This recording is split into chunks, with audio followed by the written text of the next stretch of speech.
In the last scenes of a very famous movie, The Lost Ark of the Covenant, the box that once held the Ten Commandments is crated and abandoned in the basement of a warehouse.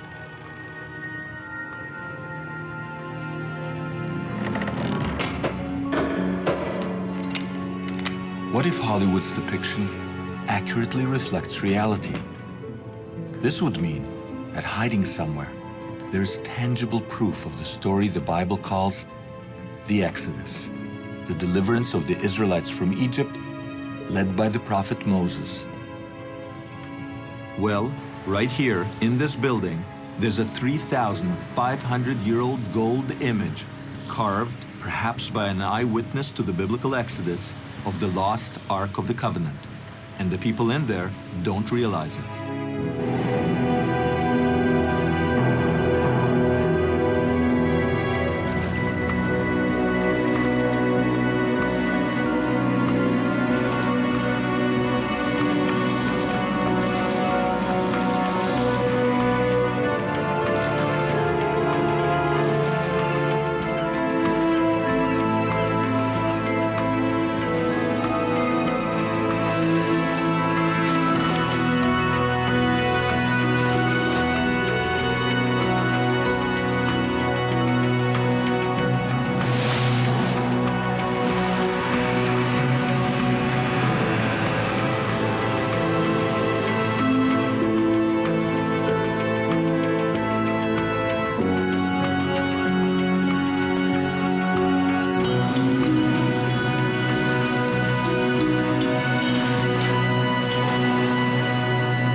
Exodus. For thousands of years, the biblical epic has captured the human imagination. But did it really happen? When it's a Wyndham, I know it's going to be great. Wyndham Garden is my go-to for work trips. They take all the stress out of travel. Good morning. The kids, they love staying at Wyndham Grand. Family vacations, you'll find us right here. And when I need a weekend away, Wyndham has girls' trip written all over it. Exceptional stays for business, for family, for fun. Your Wyndham is waiting. Get the lowest price at wyndhamhotels.com.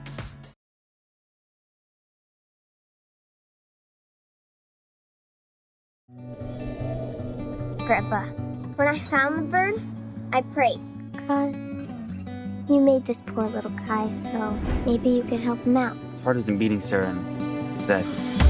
Then I saw God standing on the other side of the lake. I always thought that you were kind of special. You see him? Who? God. You saw God and then brought a dead bird back to life. No, I didn't. God did. Where'd you get this? I drew it when I came home tonight. You drew this? Just sounds like she has a healthy imagination to me. She would never outright lie. My cat died last week. I was wondering if you could stop by and bring it back to life. Mom, it really was God. Sarah, do you think you can help me walk again? I don't know. Could you say a prayer for me? So, tell me what this medical emergency is all about. I moved my toes this morning. I can't explain what happened in there. Severed nerves and spinal cord can't regenerate. Mom? Oh, my baby! I thought he was never supposed to walk again. He wasn't. It was Sarah. I keep fighting voices in my mind. It's not healthy or fair to other people to pretend that you're actually having conversations with God. I'm not pretending. Is Sarah Hopkins a miracle worker? It's about to turn her world upside down. I don't think I can take this much excitement. Yeah, hold on to your hat. There's going to be a lot more of it. Dad? I think these people want to see Sarah.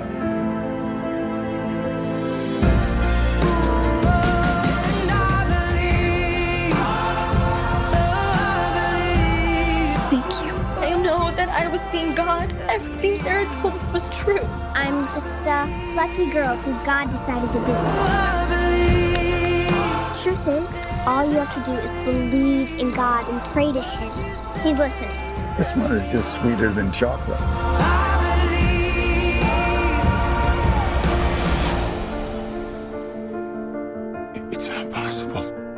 beginning to catch on.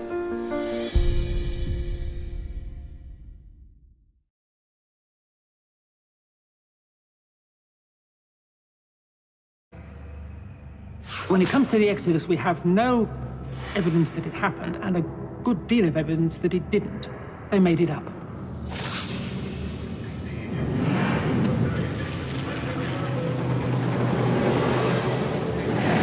Painstaking excavation. Under 150 feet of sand and rock, they discovered the ancient tomb of Mentemhet, Prince of Thebes. Something must have happened. I can't explain what happened, but it shaped ancient Israel's identity, and therefore I can't dismiss it as a fairy tale. In the famed Valley of the Kings, where 60 Egyptian pharaohs were buried amidst a splendor the world has never equaled, archaeologists... What can you dig up which is going to prove the Exodus? What would you have to find in order to prove the Exodus? The Exodus story is at the very heart of Christianity, Judaism, and Islam. For thousands of years, believers have treated it as historical fact. But in the past few decades, scholars have called the story a fairy tale. I'm James Cameron, and I know a filmmaker who for nearly a decade has been on a mission to answer a 3,000-year-old question. Is the Exodus fact or fiction? His name is Simcha Jakubowicz, and he's a two-time Emmy winner in investigative journalism. He claims that scholars have missed the archaeological evidence that's hiding in plain sight. More than that, he seems to have come up with the goods by putting together the long-forgotten pieces of the ultimate archaeological mystery.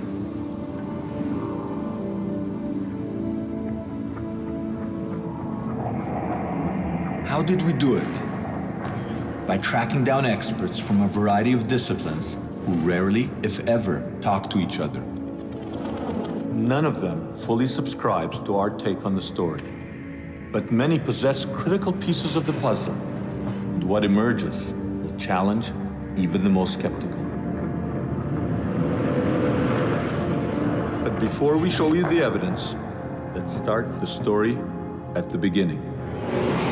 History Hit is like Netflix, just for history fans, with exclusive history documentaries covering some of the most famous people and events in history, just for you. Whether you're looking to dive into life and crime in Victorian London, or the forgotten history that deserves to be heard, History Hit has a documentary for you, just a click away. We're committed to bringing history fans award-winning documentaries and podcasts that you can't find anywhere else. Sign up now for a free trial, and Absolute History fans get 50% off their first 3 months. Just be sure to use the code AbsoluteHistory at checkout.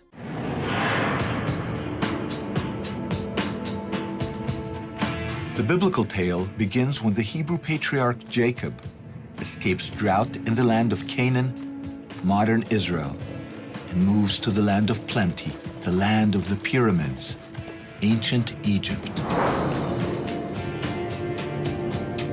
There, Jacob's clan, the future Israelites, flourish in their new environment.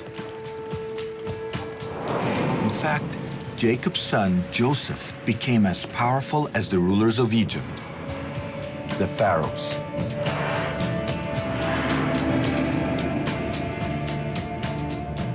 And yet, after Joseph dies, his people are enslaved by the ruling Egyptians.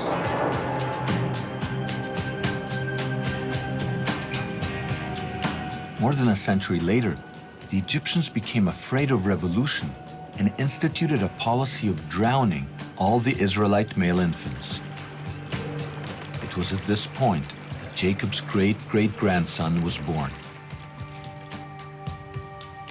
To avoid death, the infant was hidden in the bulrushes, where he was found by Pharaoh's daughter. The princess adopted him and named him Moses. When Moses grew up, he sided with his oppressed brethren and fled into the desert. 60 years later, he returned to utter the unforgettable cry, "Let my people go." 10 times Pharaoh said no to Moses, and 10 times God struck Egypt with catastrophic plagues, ultimately killing all Egyptian firstborn males. Finally, Pharaoh let the Israelites go, but then changed his mind and pursued Moses and his followers to the edge of the sea. It looked like the Israelites were trapped. But then the impossible happened. The sea parted, and the Israelites crossed to safety. Moses now led his followers to Mount Sinai, where they received the 10 Commandments, the sacred laws they would take with them to the Promised Land. Most scholars believe this story is a myth. So even when the evidence is staring them in the face, they ignore it. The most dramatic example of this took place in 1947 when archaeologist Henri Chevrier found pieces of a broken stone monument, or stela, dating to a pharaoh named Ahmose, around 1500 before the Common Era, or BCE. Incredibly, the Ahmose stela is covered in hieroglyphic inscriptions that mirror the biblical tale. Today, it lies abandoned in the basement of the Cairo Museum, and all our attempts to get access to it were unsuccessful. So using Chevrier's published description, we reconstructed the stela and got one of the world's leading Egyptologists to comment on it. We have this very interesting stela, which is dated to the reign of Ahmose. It records a tremendous catastrophe that happened to Egypt. We're not quite clear what it was, but it involved rain and thunder and lightning and such a storm that rarely happens in Northeast Africa. I mean, that's a dry area.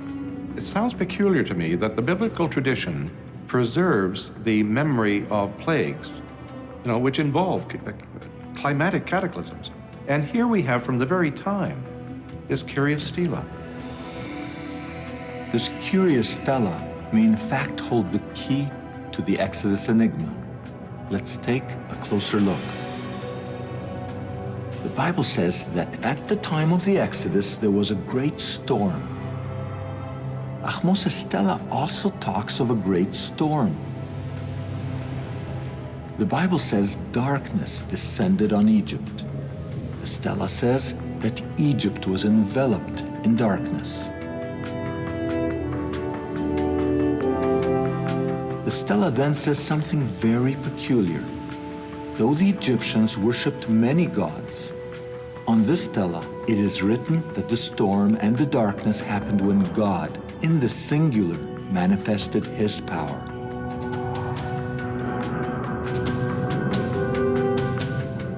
The Bible describes Pharaoh, but never names him. Because of this stela, we now know his name. Ahmose. And now that we know who he is, maybe it's time that we met him.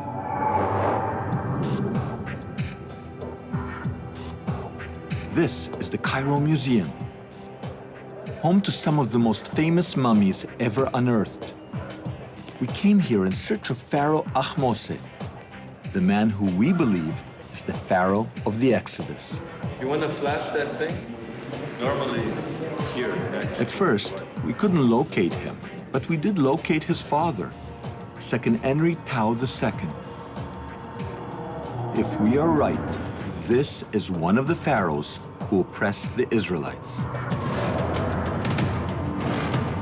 According to most scholars, his skull had been crushed by enemy axes.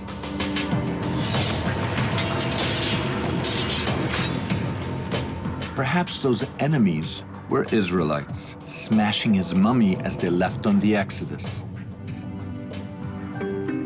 We continued on our search for Ahmose. It was hard to locate him because he had been sort of misfiled. But we did locate one of his 2 wives under some debris in one of the museum's workshops.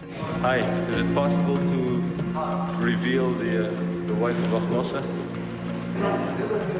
Absolutely. So just don't move it without supporting you. According to our calculations, this somewhat discarded glass coffin contains the mummy of a woman whose husband contended with Moses and hardened his heart to God himself. At last we located Pharaoh Ahmose. Here is the man who confronted Moses.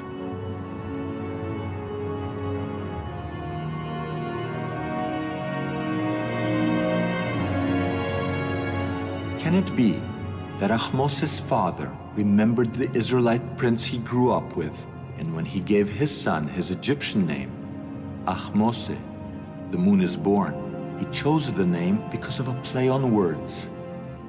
In Hebrew, Ahmose means the brother of Moses. In history, Pharaoh Ahmose is most famous for expelling a foreign nation from Egypt around 1500 BCE. At the time, Egypt was ruled by a people that the ancients called Hyksos. Until recently, little was known about the Hyksos. Then, in the 1960s, their ancient capital, Avaris, was discovered north of Cairo.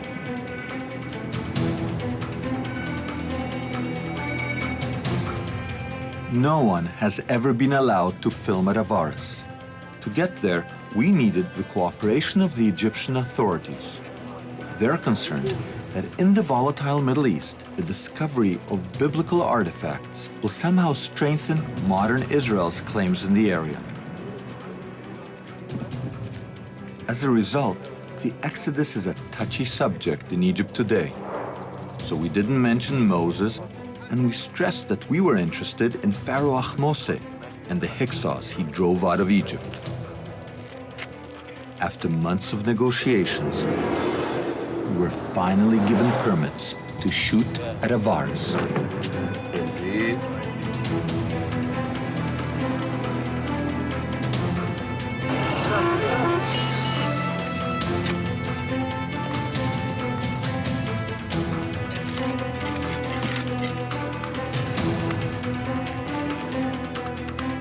This is Avaris, a walled city dominated by palaces. 3,500 years ago, it was surrounded by branches of the Nile. Avaris was discovered by Professor Manfred Bitak of the University of Vienna. Although only a few acres are exposed today, in ancient times, Avaris seems to have dominated the area. Avaris itself was much bigger. It was 250 hectares, so it extended from here to the east about 2 kilometers, and from here to the south, perhaps even 1 kilometer.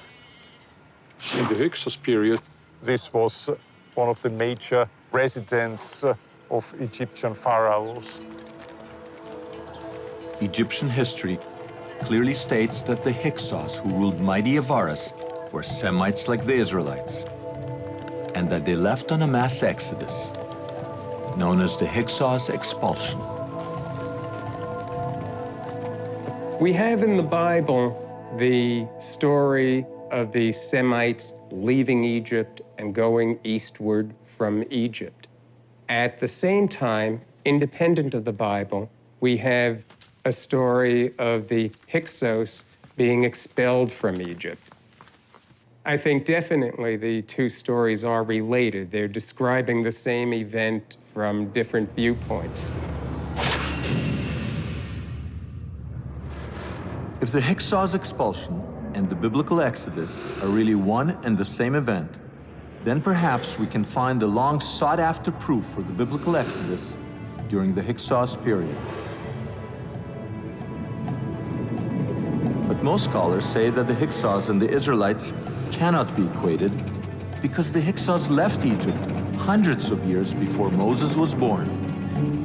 These scholars also say that the chronology of ancient Egypt cannot be tampered with. You can play with Egyptian dates. You can move them up maybe 10 years and down 10 years, but you can't move up up and down 50 or 100 years. That's not possible. And yet many people try to do that. They try to adjust chronology to fit their predetermined notion of biblical history. You can't do it. But maybe we have to. What if scholars are placing the Exodus in the wrong time period? Imagine the confusion if in the future scholars date World War II to the 1990s. You'll never find any evidence that it actually happened. Currently, most scholars date the Exodus to 1270 BCE during the reign of Pharaoh Ramses II. But some scholars are now breaking with that consensus. The Bible gives information that would put the Exodus about 480 years before the early years of Solomon, in the middle of the 15th century BC. Professor Bimson's calculations move the Exodus from its present date to 1470 BCE, less than 100 years from the traditional date for the Hyksos expulsion. These are too close to write off as a coincidence. So we have a new date for the Exodus, approximately 1500 BCE. The Hyksos. And the Hyksos expulsion is what we're talking about when we are talking about the Exodus. All right. Our new date for the Exodus is 1500 BC. And we know from the Bible that the Israelites arrived in Egypt some 200 years before their Exodus. In the original Hebrew, the Bible calls the Israelites God's people, or Amo Israel. If we write about our dates, there should be hard archaeological evidence for the arrival of these Amo around 1700 BCE.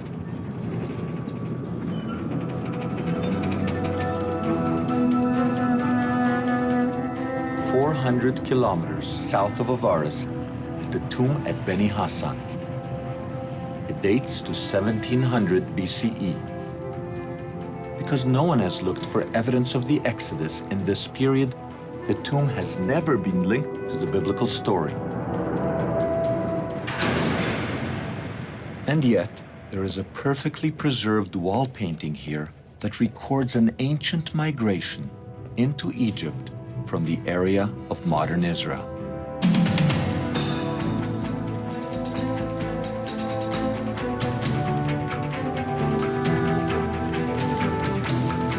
As in the Bible, the scene involves bearded Semites riding donkeys and bringing their families and flocks into Egypt. Like the biblical Israelites, they are wearing multicolored tunics. The hieroglyphic inscription on this wall calls these people the Amo, God's people. Looking in the right place, during the right time, we are the first to recognize a veritable snapshot of the migration of the biblical Israelites to Egypt. The Bible records that at the time of their arrival, one Israelite rose to the highest levels of Egyptian power. His name was Joseph, son of Yaakov, Jacob in English, and he became so powerful that he wore on his finger the seal of royal authority. Discovering Joseph's seal at Avaris would prove that the Israelites arrived here exactly when our timeline predicts. That would be like finding a needle in a 3,700-year-old archaeological haystack.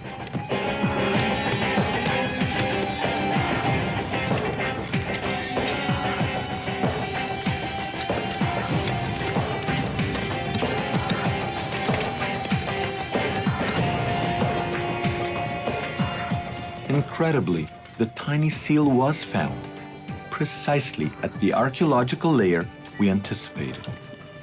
In fact, Professor Manfred Bitak found no less than 9 seals worn by Joseph's court officials. Inscribed right on them is the Hebrew name Yaakov, Joseph's father. It's very strange that we found 9 seals with the name Jakob Her. It's a biblical name, by the way. The original was probably mounted on a ring worn on the finger. And this gives us a new puzzle. Is it really a puzzle? Not if one uses our chronology. This is the only time that a Hebrew name appears on an Egyptian royal seal. It directly connects Avaris with the Bible. But Professor Bitak steers clear of biblical chronology. He's under the constant watch of the Egyptian Antiquities Authority, who have made Avaris off limits to the public. Supposedly for conservation reasons, Professor Bitak has been forced to cover up his dig every single year. The area is then plowed, seeded, and cultivated by local farmers. No one would suspect that underneath these fields lies an archaeological treasure trove that proves the biblical Exodus.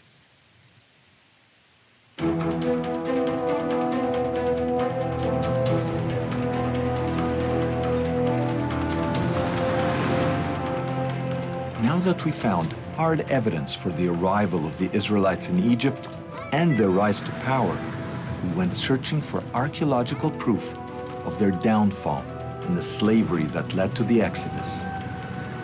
In search of the evidence, we had to travel to a place called Serabit El Khadim, 400 kilometers south of the Nile Delta into the Sinai Desert.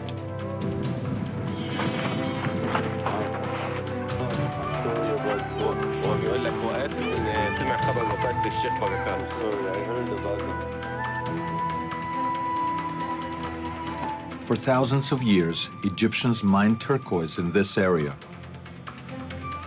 Often they used slave labor. The ancient turquoise mines are off the beaten tourist track. The only ones who know their way in this area are the Bedouins, who still live at the foot of the mines. I heard once that the Bedouin, they can do like the Prophet Musa, that they know which rocks have water in them. They break it. Is that true? We got here, paid our respects to the local sheikh, and recruited one of his sons to show us the way. Okay, let's go.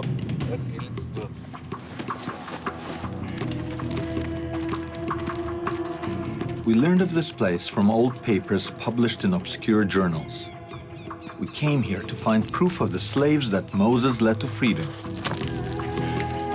But even if we found evidence for the presence of slaves, how could we be sure that they were Israelites?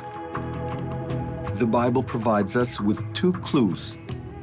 First, the followers of Moses did not use hieroglyphic writing like the Egyptians. Rather, the biblical tradition states that they used an early form of alphabetic writing. Also, the Israelites did not worship Egyptian gods, but a single God that the Bible calls El.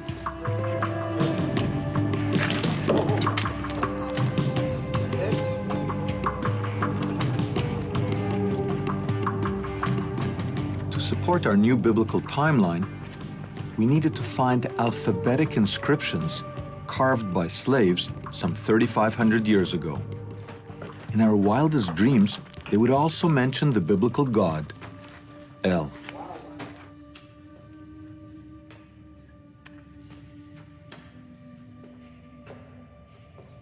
And sure enough, there are slave inscriptions here, and one of them records a 3,500-year-old cry. El, save me. This is the writing of a slave who worked in this mine. You can still see the chisel marks, which were part of the forced labor that the author of this inscription was involved in.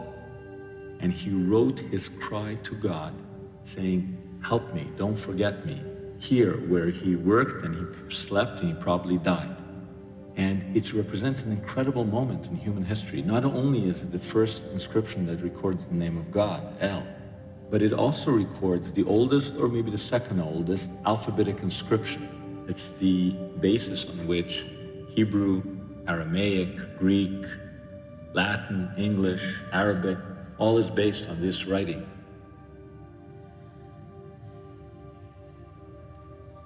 Pretty incredible that after all these years we would be here to record this man's cry.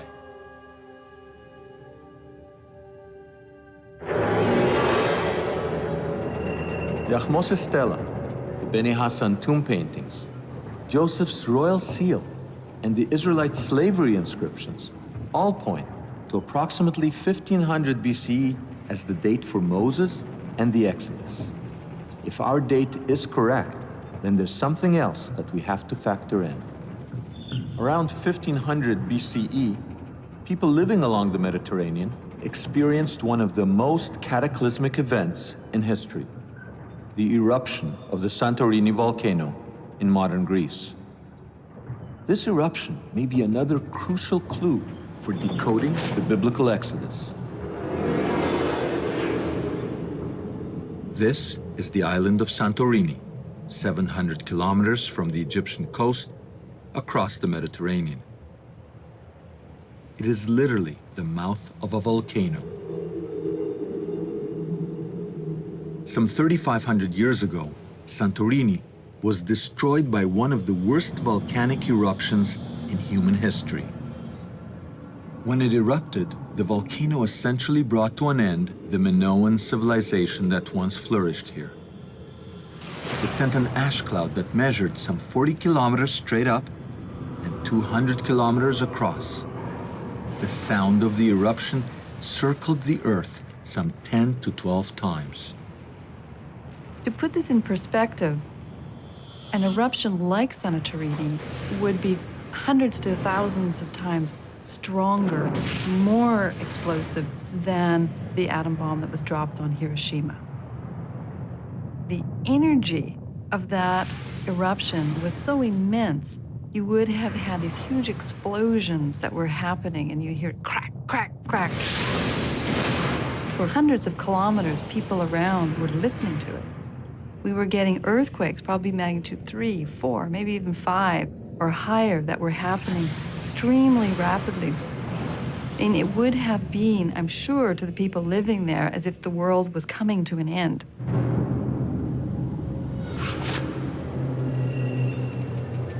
So perhaps the cataclysmic events described in the Bible, such as plagues, darkness, and the parting of a sea, are somehow connected to the Santorini eruption.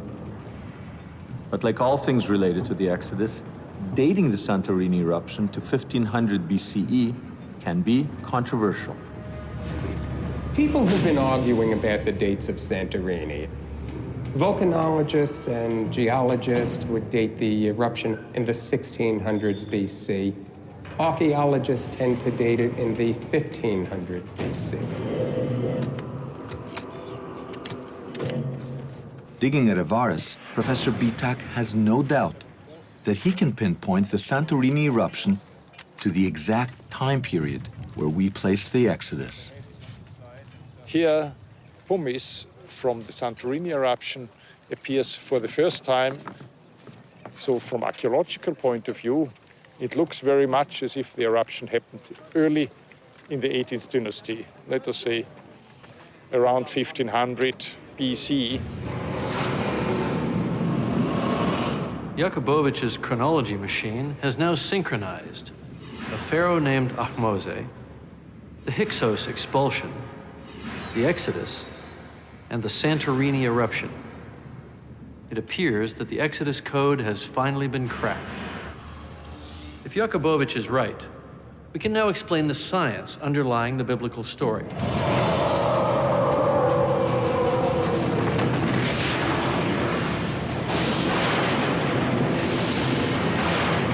We can even explain what caused the greatest miracle of them all, the parting of the Red Sea.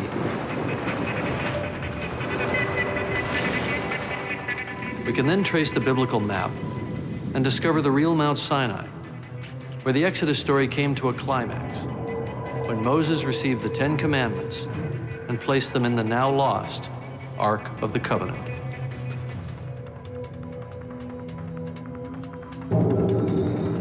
Let's begin with the plagues, the biblical catastrophes that struck Egypt because Pharaoh wouldn't let the Israelite slaves go. Until now, no one has come up with a comprehensive scientific explanation for all 10 plagues.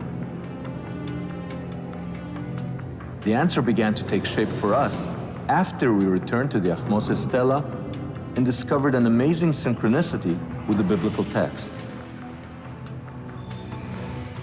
The Bible says that the God of Israel passed judgment on the gods of Egypt.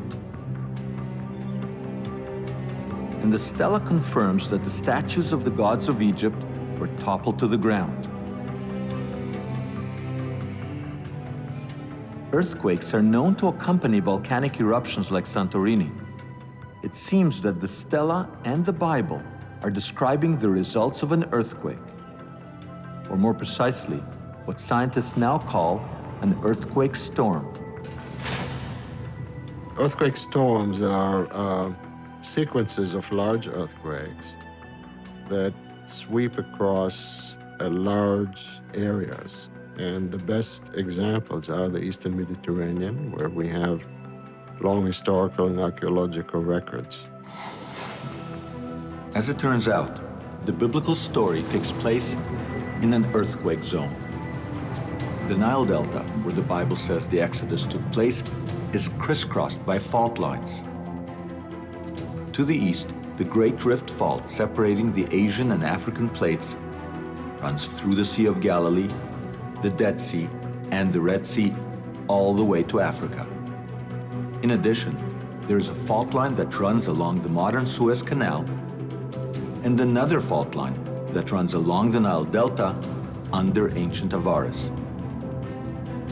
Meanwhile, some 700 kilometers to the west, the rift between the African plate and the European plate runs practically under Santorini.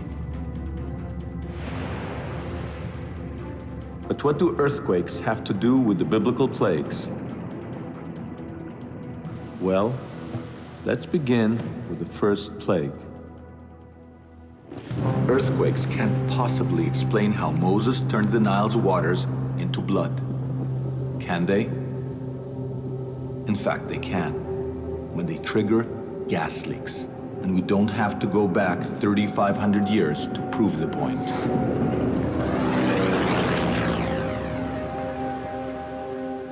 In 1984 at Lake Manoon, and in 1986 at Lake Nyos, both in Cameroon, the sweet, clear lake waters suddenly turned blood red.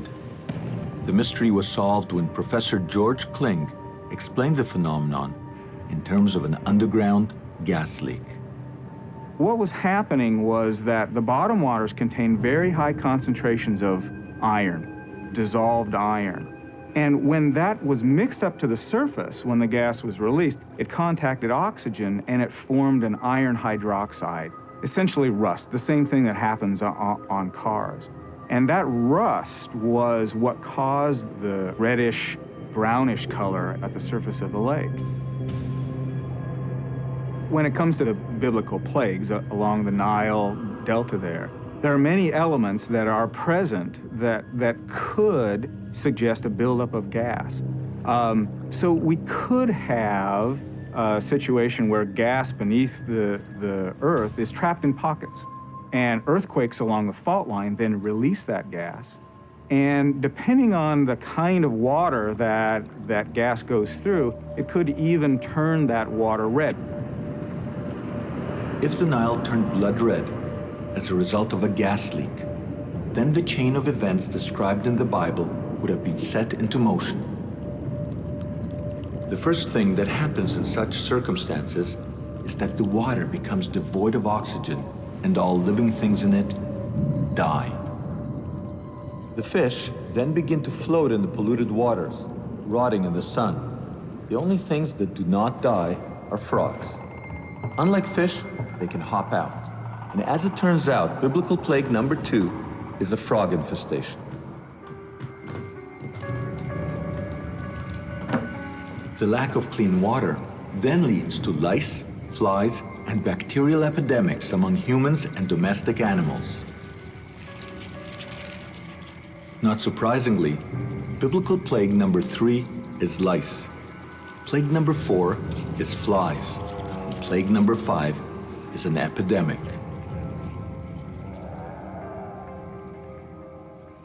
Plague 6 is boils and blisters, man and beast.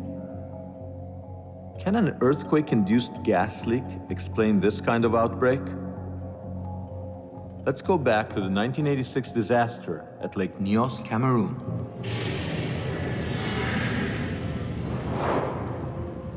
At the time, people living along the lake developed strange boils and burns. It turns out that carbon dioxide mixed with air put people into a kind of coma, reducing circulation to the skin and causing the kind of boils described in the Bible as plague number 6. Despite the first 6 plagues, the Bible records that Pharaoh still refused to let the Israelite slaves go. So Egypt was now struck by plague number 7, hail. And it was a very unusual hail, involving ice and fire mixed together. To this day, rabbis teach that the biblical description is no metaphor. The 7th plague was the plague of hail, but the Bible describes hail in a very unique manner. The hail was together with ash, with fire. The idea being that the fire and the ice commingled together, they coexisted together. The Bible then describes God as making a miracle within a miracle, taking opposites in nature and having them coexist together. Incredibly, there is an Egyptian papyrus that tells the exact same story. It's called the Ipuwer Papyrus, and it's dated by many scholars to the Hyksos period.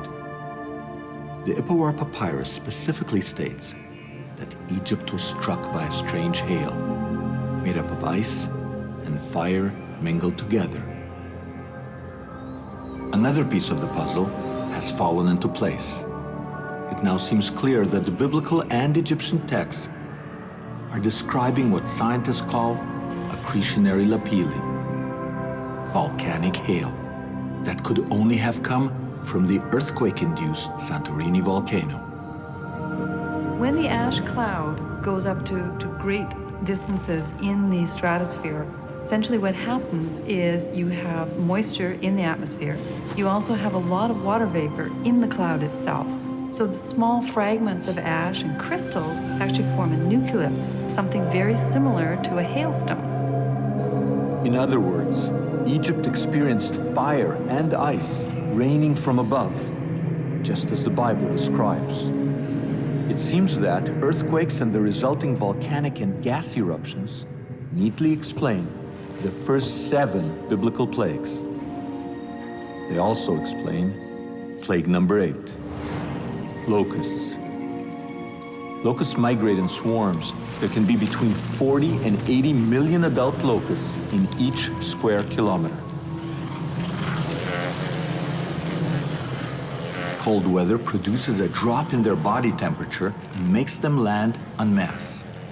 The volcanic hail and the weather disruptions caused by the Santorini eruption would have forced great clouds of locusts, which are common in this part of the world, to suddenly land in Egypt. As the hailstorm cleared and the temperature rose, so did the locusts, exactly as the biblical account describes.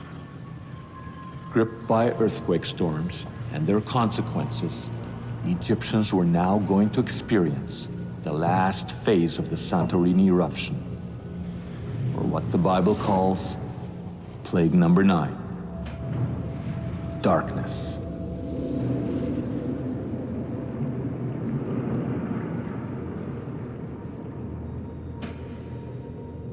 This is the way it probably worked. During the months before the eruption, seismic activity in the whole eastern Mediterranean was causing the African plate to grind under the European plate. Seawater was then turned to steam that bubbled up through the magma. This in turn caused pressure to build and erupt through weak points in the surface, triggering several small eruptions, leading to a major blowout. When the final eruption came, it created an ash cloud almost 40 kilometers from top to bottom and 200 kilometers across. When the ash cloud reached the Nile Delta, it engulfed the Egyptians in what the Bible calls a palpable darkness. In a matter of a few minutes, they're plunged into a black world. Ash is falling around them. They can't see, they can't breathe very well. The sun has disappeared. You have black overhead, and they have no idea what's going to happen next. The discovery of Santorini pumice at Avaris seems to prove the arrival of the ash cloud in Egypt and explains the biblical description of a prolonged darkness. Some might argue that since pumice can float, it could have been brought to Egypt by waves and washed ashore by tides. So we caught up with Professor Jean Daniel Stanley of the Smithsonian Institute. He's made the definitive discovery. He found Santorini ash in the Nile Delta. It could only have arrived in the ash cloud that plunged Egypt into the biblical darkness. We had to look through 10 to 20,000 grains to find one ash grain. So we found a total of 40 ash grains. Not all ash looks the same. Ash has a fingerprint aspect. The ash particles that we find in the northern and northeastern Nile Delta are individual grains that came in from Santorini. There's very little room for doubt that the Exodus account and the descriptions that we have in Egypt of this, the volcanic dust coming into Egypt, and geological description where we can actually see, feel, touch, and date the volcanic dust in the Nile, that they are describing the same tremendous volcanic event. The final plague took place at midnight, after Moses ordered the Israelites to sit down to what became known as the first Passover meal. While the Israelites were involved in the Passover ritual, the Egyptians slept. And then it happened. Every firstborn male Egyptian died. Every house was affected. No one has ever been able to offer a plausible scientific explanation for the death of the firstborn. Until now. According to our scenario, at this point in the sequence of events that began some 6 months earlier, the gas leak that set the chain of plagues in motion would have finally erupted. Carbon dioxide would have seeped to the surface, and being heavier than air, would have killed animals and sleeping people before it dissipated harmlessly into the atmosphere. In case you think all this is conjecture, consider this. It happened in exactly the same way in 1986 at Lake Nyos, Cameroon. On the fateful night of August 21st, the villagers at Nyos went to sleep.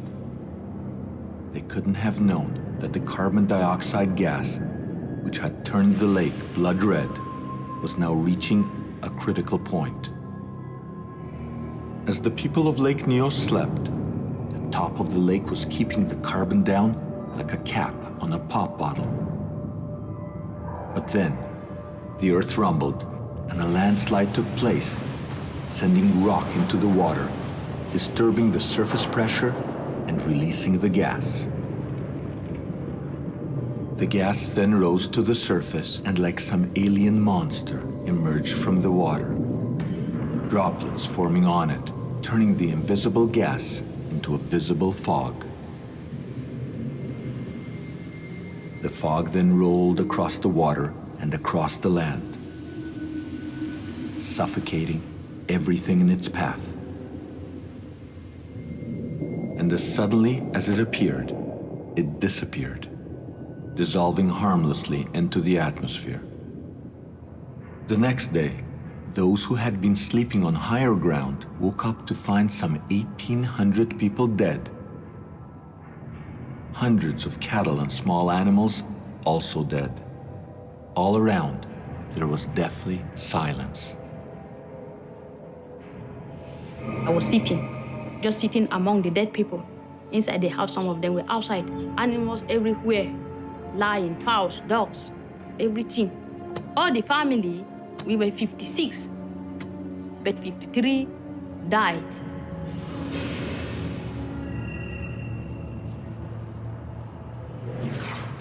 After the death of the firstborn, Pharaoh finally relented, letting Moses take his people out of Egypt. According to the Bible, what made Pharaoh give up was the selectivity of the death. The fact that it was only male firstborn who died. It was this selectivity that demonstrated to him that God himself was involved. How can we account for this?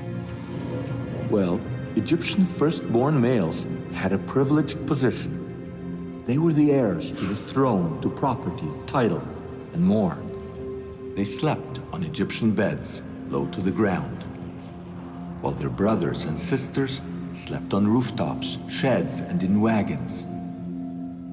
The Israelites sitting up at their first Passover meal did not feel a thing, while the low-traveling gas suffocated the privileged Egyptian males sleeping in their beds. This conclusion is backed by the archaeology. At Avaris, Professor Manfred Bitak has found mass graves dating to before and during our date for the Exodus. The earlier graves are classic examples of ancient epidemics that killed men, women, and children. But at the time of the Exodus, the mass grave he found has only males in it. Here you see bones of burials from the early 18th dynasty. They are all male victims. By the size of the graves and the number of the individuals in the graves, we think people died in rapid succession. And the individuals were just thrown into the pit, some of them lying on their stomach, some lying on their side. Some of the pits were just 20 centimeters deep and just some dust put on top of them.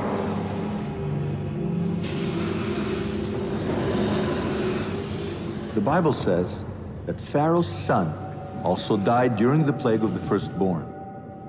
Since we claim that Ahmose is the Pharaoh of the Exodus, we should be able to prove that Ahmose's son died young.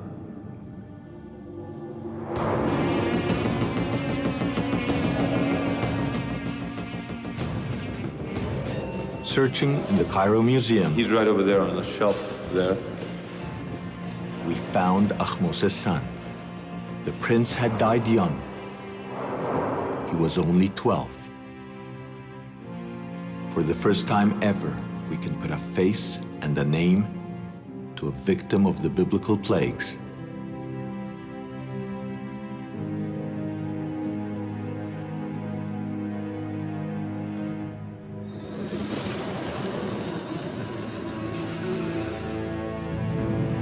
It seems that the Bible, geology, and archaeology are all telling the same story.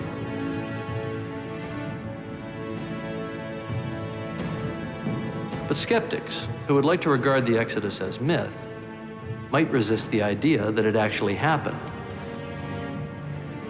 Because this would imply that God does indeed exist.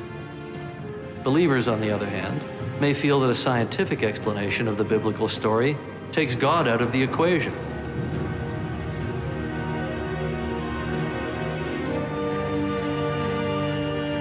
But in the book of Exodus, God does not suspend nature. He manipulates it.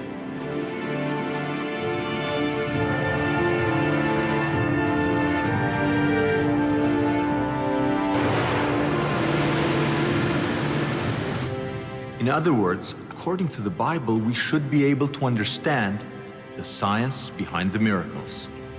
And the greatest miracle of them all was the parting of the sea. After the death of the Egyptian firstborn males, Pharaoh let the Israelites go. He then changed his mind and pursued them, finding them trapped on the shores of a sea. The Hebrew text calls this sea Yam Suf, and it was here where the miracle occurred. The sea parted, the Israelites crossed to safety, and then the waters came back, swallowing the entire Egyptian army, overturning chariots, drowning all the horses and soldiers.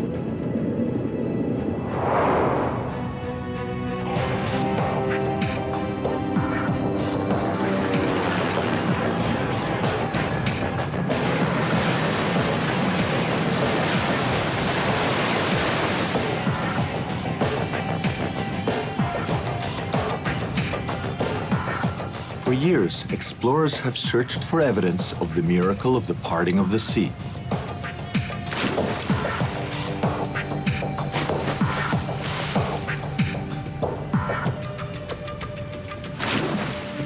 They've mounted underwater archaeological quests, looking for ancient chariots, swords, and any evidence of drowned Egyptian armies. There is a theory that a huge subsurface shelf in the Red Sea could have been exposed for a short time during a powerful storm, providing a land bridge for the Israelites to cross.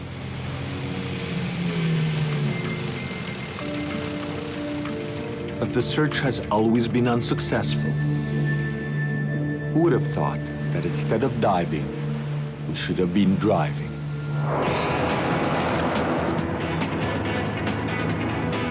That's because Yam Suf, Hebrew for the place where Moses parted the waters, has for years been mistranslated as Red Sea, when in fact the correct translation is Reed Sea.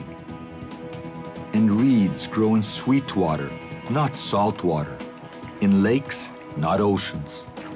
We should have been looking for a lake. But which lake is the Bible referring to when it describes the parting of the Reed Sea? It goes like this. Oh, and like that, like almost like a figure 8. Yes. You know what I mean? Using our dates for the Exodus, we tracked down an ancient artifact that records the precise location of Yam Suf. It also provides us with the first archaeological evidence for the parting of the sea.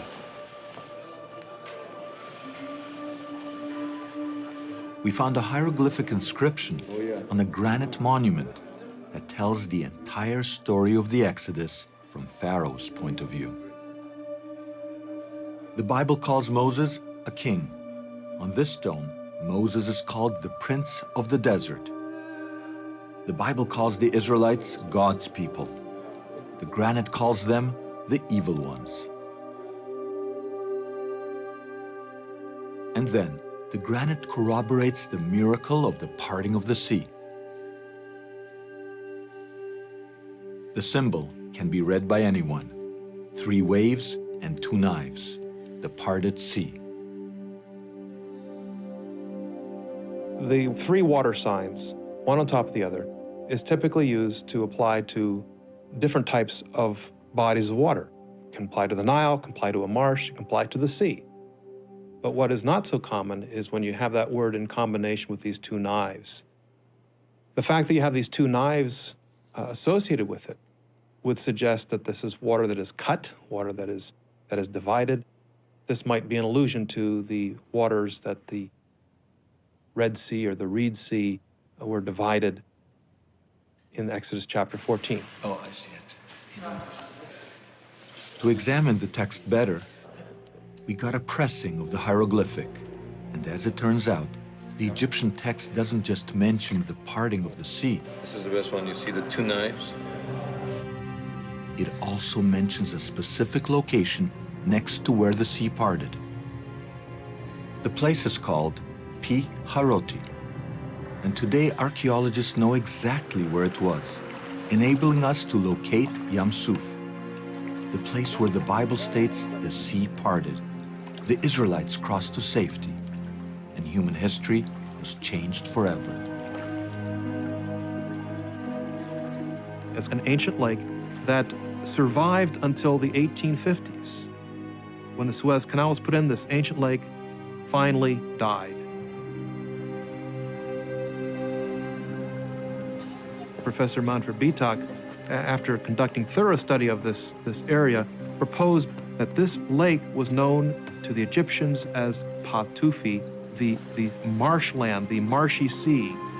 And the word tuf, Egyptian word for reeds, is the same word as Suf in Hebrew. So that Yam Suf, he suggested, was a name derived from this body of water. Now it's called the Al-Balach Lake.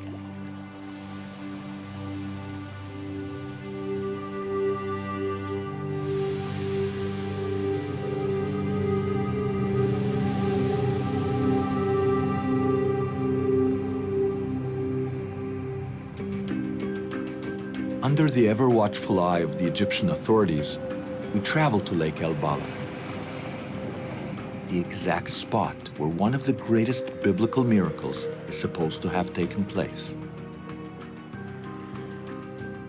The salt beds and reeds testify to the fact that at one time, the salty waters of the Mediterranean and the sweet waters of Lake El-Bala intermingled here.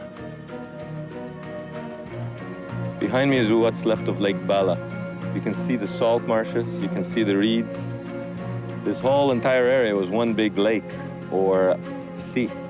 But because of the Suez Canal, today, you can literally walk or drive through the sea of reeds. One of the problems most people have today is they pull out a map and they try to find out where were these places that the Bible's talking about. But you can't use a modern-day map. You have to use a map that's 3,000 years older. And we are working on this by taking satellite images where we can actually see the depressions from ancient lakes. And so we can actually begin to understand what the northeastern delta of Egypt was like 3,500 years ago. Identifying the precise location of Yam Suf means that we can finally explain the miracle of the parting of the sea. This satellite photo clearly demonstrates that Lake El-Bala is close to the edge of the Nile Delta, where silt accumulates and collapses from time to time.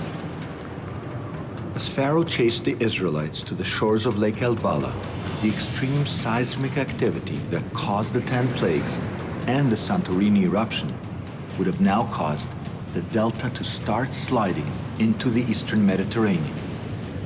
And as millions of tons of soil moved forward, the edge of the African plate, which had now been released from its burden,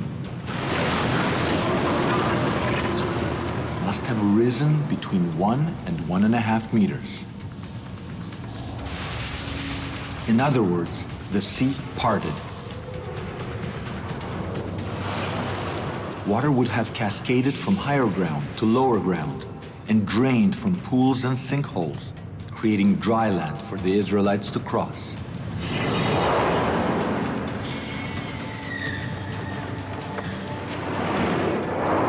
At this point, further seismic activity or another collapse of the delta would have sent a major tsunami crashing against the coast. We get some glimpse of these tidal waves in Turkey, where they carved out channeled scablands 30 miles inland. And in order to do that at the shore, they would have had to be more than half as high, these waves, as the Empire State Building. And that's exactly the description that we do have in the Bible. If the tsunami went a mere 12 kilometers inland, it would have reached Lake El-Bala and engulfed the Egyptian army. By this point, according to the Bible, the Israelites had advanced beyond the reach of the waves.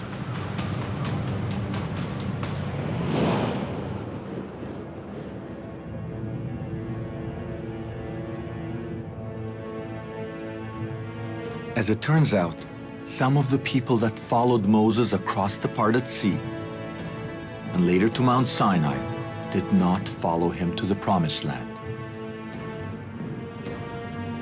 They boarded ships and sailed in an unknown exodus to Greece.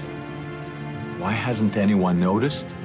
Because no one thought to look in Greece for evidence of an event that happened in Egypt.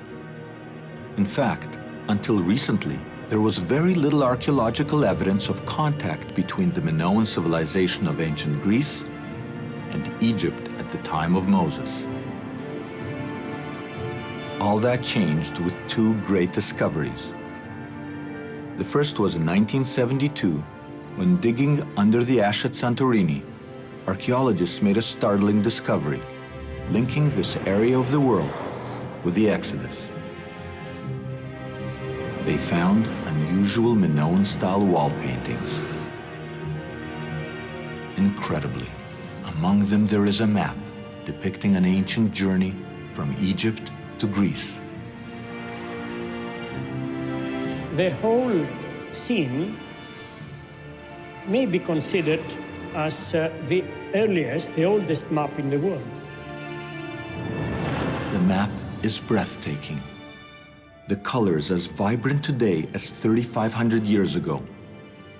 It depicts an epic journey from Egypt to Santorini. The voyage is complete with a terrible storm at sea. Working even further back, we see that the ancient sailors sailed past Egyptian fauna and palm trees in the Nile Delta. The map then follows the river inland and it ends up in a magical city on a kind of river-bound island. This mysterious city is surrounded by high walls with multi-storied houses, elegant ladies peering from the rooftops, and a rich harbor. At the time, there was only one port in Egypt that fits the city in the map, the fabled Avaris. Until late in the 20th century, there was no archaeological proof of contact between Avaris and the Minoans of Santorini. Then, in 1992, perfectly preserved Minoan paintings were discovered at Avaris, proving that in biblical times, this city was populated not only by Israelites, but also by people from ancient Greece. Most people do not realize that there was not only contact between the Minoan world and the Egyptians, it was very intense contact.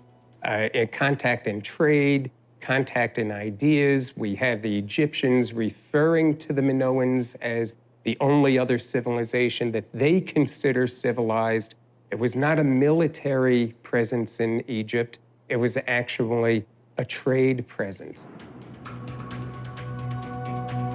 So we now know that there was intimate contact between Greece and Egypt at the time of the Exodus. As a result, it's perfectly reasonable to assume that some of the followers of Moses came from the area of ancient Greece. And it's quite possible that some of these people returned to Greece after the Exodus. The Bible says that Moses and his followers left Egypt with great quantities of swords and Egyptian gold. 3,500 years after the fact, is there any chance of finding Israelite swords and Egypt's golden treasures in Greece?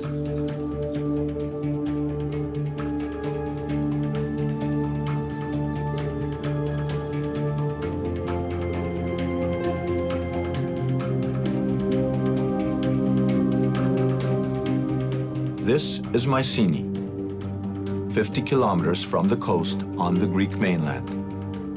In 1876, the famous archaeologist Heinrich Schliemann, the excavator of Troy, made a world-shaking discovery at Mycenae. Here, he found 3,500-year-old tombs. The tombs are incredible, with long shafts leading to vaulted ceilings. They were built in the shadow of a mountain that has the shape of a pyramid.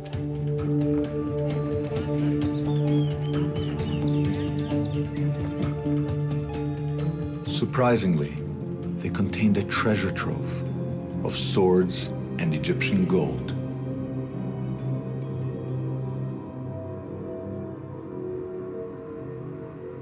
Schliemann believed that the gold belonged to Homer's Agamemnon, who led the war against Troy for the sake of the beautiful Helen. But scholars soon discovered that the people who were buried in the tombs lived about 300 years before Agamemnon. They lived around 1500 BCE.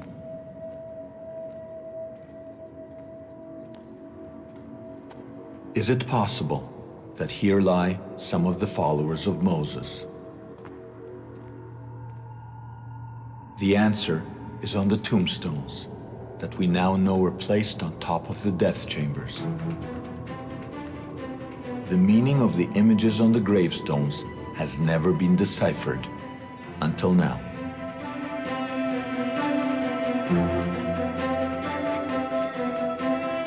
If you ask scholars, what is it? They say, well, it looks like a hunt, but there's no animal. Or it looks like a battle, but there's no two people fighting. Let's look at it and let's see what in fact do the grave stelae of Mycenae actually testify to if we just look at it very simply, without any prejudice and without any preconceptions.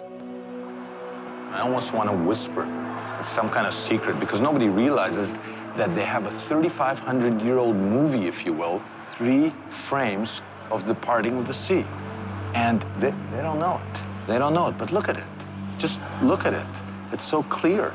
Frame number 1, you see waves on top and waves on the bottom. You actually literally see the parting of the sea. And this guy is on a chariot chasing Moses, who's holding a staff. That's frame number 1. And right over here, you have frame number 2 in the movie. The water is gathering into whirlpools. And look what's happened over here. Everybody thinks the man with the staff is the loser, but he's actually turned around. He's turned around. He's facing his enemy. He's occupying higher ground, and this guy is occupying lower ground. And look, there's walls of water coming.